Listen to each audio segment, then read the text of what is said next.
Hello दोस्तों, नमस्कार। आप सभी का स्वागत है मेरे YouTube चैनल में। आज का जो टॉपिक है वो हिंदी व्याकरण के वाक्यों के प्रकार पर आधारित है। और ये जो हिंदी ग्रामर है, सामान्य हिंदी या जिसे हिंदी ग्रामर हम कहते हैं, ये आपके बहुत सारे एग्ज़ाम में इसका सिलेबस दिया हुआ रहता है। इससे संबंधित प्रश्न पूछे जाते हैं। हाल ही की परीक्षा की यदि हम बात करें तो आपका महिला सुपरवाइज़र का परीक्षा है, या सम परीक्षक का परीक्षा है, या डाटा एंट्री ऑपरेटर सहायक ग्रेड 3 की संयुक्त भर्ती परीक्षा है। इन सभी में ये जो सामान्य हिंदी के जो प्रश्न हैं वो पूछे जाते हैं। तो चलिए आज का वीडियो शुरू करते हैं। शुरू करने से पहले आपसे मेरी रिक्वेस्ट है, यदि आपने मेरे चैनल को सब्सक्राइब नहीं किया है तो सब्सक्राइब कर लें, ताकि आपको ऐसे ही वीडियो मिलती रहे, ताकि आप बेहतर तरीके से अपनी तैयारी कर सकें। तो चलिए शुरू करते हैं। तो यदि सबसे पहले बात करते हैं कि वाक्य क्या है, तो वाक्य जिसमें कई सारे शब्द, दो या दो से अधिक शब्द मिलकर एक वाक्य बनाते हैं, है ना। और एक वाक्य में एक कर्ता होता है, क्रिया होता है और एक कर्म होता है। ये तीनों को मिला के ही हम एक क्या कहते हैं, वाक्य कहते हैं। ठीक है। तो यदि हम वाक्य की यदि हम बात करें, उनको हम बांटें, तो इसको दो आधार पर बांटा जा सकता है। कितने आधार पर? दो आधार पर बांटा जा सकता है। वो कौन कौन सा है ना, वो कौन कौन सा है? वो जो है दो आधार पर हम बांट सकते हैं। एक तो रचना के आधार पर बांट सकते हैं, दूसरा अर्थ के आधार पर बांट सकते हैं, है ना। ध्यानपूर्वक समझिएगा, याद रखना है आप लोगों को, क्योंकि सीधे सीधे प्रश्न में परीक्षा में पूछ सकता है आपसे कि रचना के आधार पर वाक्य कितने प्रकार के होते हैं, अर्थ के आधार पर वाक्य कितने प्रकार के होते हैं, सीधे सीधे पूछ सकता है।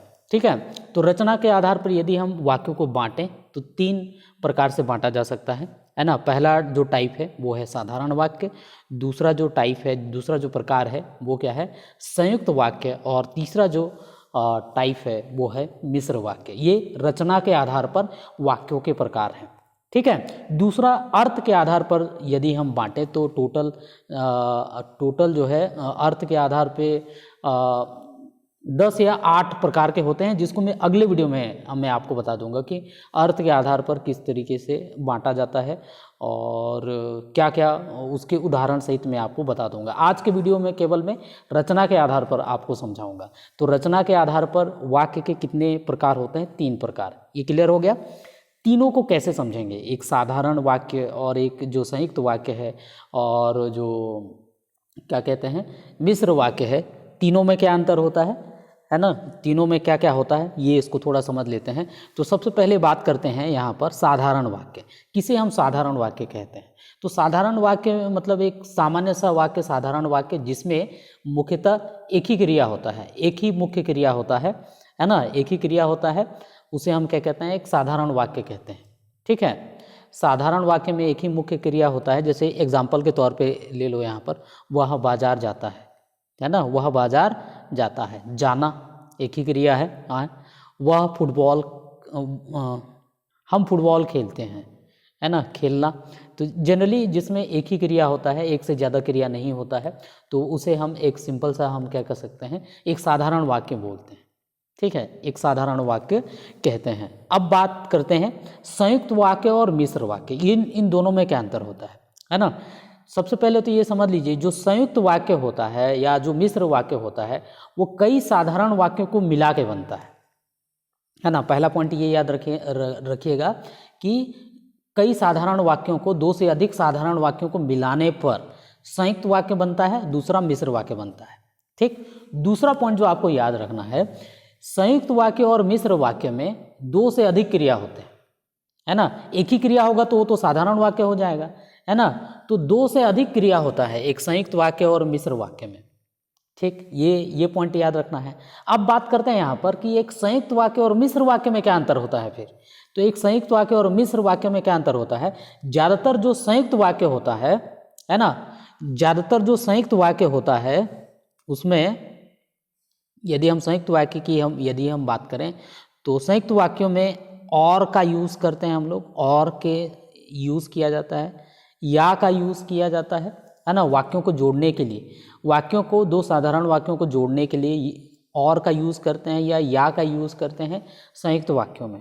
ठीक है। दूसरा जो महत्वपूर्ण बात है एक संयुक्त वाक्य में, वो बात ये है कि यदि आप संयुक्त वाक्यों को दो साधारण वाक्यों में यदि आप उसका विग्रह करेंगे या तोड़ेंगे, है ना, तो दो स्वतंत्र साधारण वाक्य बनता है पूरी तरह से, है ना। एक वाक्य दूसरे पर निर्भर नहीं रहता है, दो स्वतंत्र वाक्य बनता है। जैसे एग्जाम्पल के तौर पर यहाँ पर देखते हैं, है ना, यहाँ पर देखो ये संयुक्त वाक्यों के उदाहरण है। सबसे पहला चीज़ मैं बोला या तो और का यूज होता है या का यूज होता है या अथवा का भी यूज हो सकता है। यहाँ पर देखो और है ना, परंतु का भी यूज कर सकते हैं ना, परंतु है या है और है ना, ये समझ लो संयुक्त वाक्यों में इसका यूज होता है। दूसरा जो बात बोला कि एक से ज़्यादा क्रिया होता है ना, एक से ज़्यादा क्रिया होता है। तो यहाँ पर देखो इन संयुक्त वाक्यों में खत्म करना, जाना, है ना, पढ़ना, सोना, है ना, अध्ययन जारी करना, शादी करना, घर आना मतलब आना, सेवा करना। तो दो से अधिक क्रिया होता है, नहीं मतलब एक से ज़्यादा क्रिया होता है ना, एक से ज़्यादा क्रिया होता है संयुक्त वाक्यों में। ठीक है।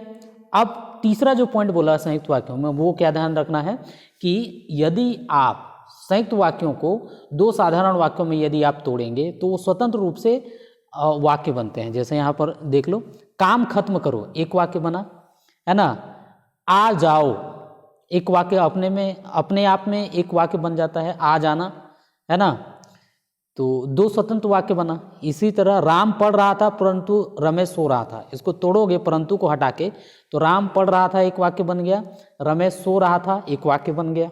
ठीक है।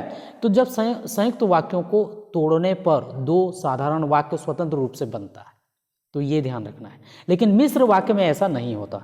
मिश्र वाक्य में भी दो से अधिक साधारण वाक्य होते हैं, एक से ज़्यादा क्रिया होता है ना, और मिश्र वाक्य में जो है ज़्यादातर जो, है ना, जो, सो, तो, है ना, तब, इस तरह का यूज़ होता है जो वाक्यों को जोड़ने के लिए, है ना। और दूसरा महत्वपूर्ण बात जो ये है, मिश्र वाक्य में जो वाक्य होता है वो वाक्य एक दूसरे पर निर्भर रहता है ना, वाक्य एक दूसरे पर निर्भर रहता है। और वाक्यों को जब आप तोड़ेंगे तो दो साधारण वाक्य स्वतंत्र रूप से नहीं बनता है, क्योंकि वो एक दूसरे पर क्या होता है, निर्भर होता है। तो उसे हम मिश्र वाक्य बोलते हैं। जैसे उदाहरण के तौर पे ले लो, जैसे मैंने कहा देखो यहाँ पर वाक्यों को जोड़ने के लिए यहाँ पर तो का यूज़ किया गया है ना, तो इसमें तो नहीं है, इसमें से देखोगे तो देखो यहाँ पर तब का यूज़ किया गया है। ठीक है। वाक्यों को समझने का प्रयास करते हैं। जैसे देखो, तुम्हें याद होता तो काम पूर्ण हो जाता, है ना। तो यहाँ पर देखो ये जो उपवाक्य है काम पूर्ण हो जाना, ये किस पर निर्भर है? काम पूर्ण हो जाना, तुम्हें याद होता तो, यदि याद नहीं हुआ इसकी वजह से काम पूरा नहीं हुआ, है ना। तो काम पूरा होना या नहीं होना वो किस पर निर्भर है? याद होने या ना होने पर। तो मिश्र वाक्य में अक्सर जो है वाक्य एक दूसरे पर क्या रहता है, निर्भर रहता है। ठीक है। काम का पूरा होना या नहीं होना किस पर निर्भर है? उसको याद होना या नहीं होना पर। तो ये क्या है, एक मिश्र वाक्य है। यहाँ पर देखो आश्चर्य की बात है कि वह जीत गया, है ना। तो यहाँ पर एक से अधिक क्रिया है, आश्चर्य होना और जीत जाना, है ना। तो ये क्या है, एक मिश्र वाक्य है। ठीक है। फिर अगला ले लो, जब तुम लौट कर आओगे तब मैं जाऊंगा, है ना। तो यहाँ पर देखो जब तुम लौट कर आओगे तब मैं जाऊंगा, तो इसका जाना या ना जाना किस पर निर्भर है? जब वो लौट कर आएगा तब। तो मिश्र वाक्य में अक्सर जो वाक्य होते हैं वो एक दूसरे से निर्भर रहता है।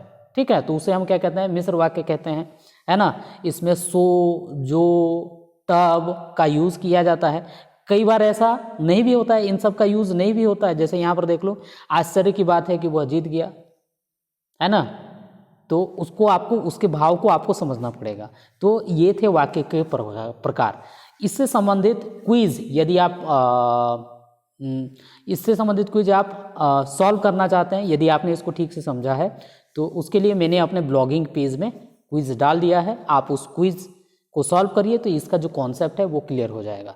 अगला जो वीडियो बनाऊंगा मैं अर्थ के आधार पर वाक्यों के प्रकार के बारे में बताऊंगा। उसमें भी बहुत सारे ऐसे प्रकार हैं जिससे जहाँ से प्रश्न जो है बनते हैं। तो आप सभी लोगों का धन्यवाद।